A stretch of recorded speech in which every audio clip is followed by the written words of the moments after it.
Patay sa pamamaril ang isang babaeng negosyante at manager ng isang quarry sa Kabangkalan City, Negros Occidental. Arestado na ang isa sa mga suspect na nagpanggap na customer at miyembro pa pala ng NPA. Para bigyan ng mukha ang balita, Mobile Journal, Kayla Makantan.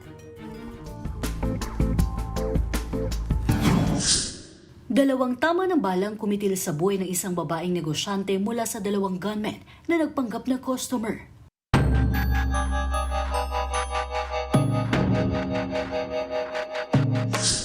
Pasado 1:00 na ng hapon nitong Sabado nang makarating sa Kabangkalan Component City Police ang insidente ng pamamaril sa Barangay Kamansi.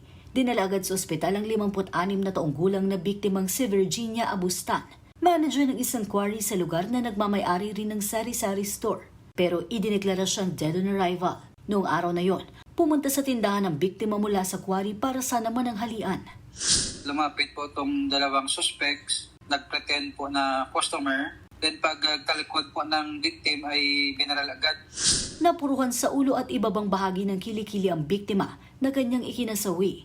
Nakilala naman agad ng otoridad ang isa sa mga suspect na kilala na umanong hitman. Kasunod nito, ang pag-amin umano ng NPA sa pagpatay.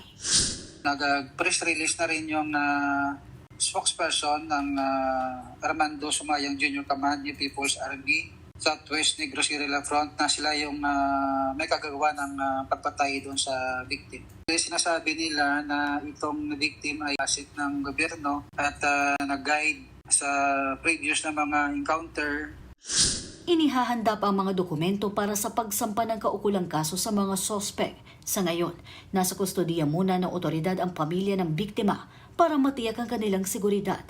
Mga kapatid, Mobile Journal, Kayla Makantan, hatid ang muka ng balita.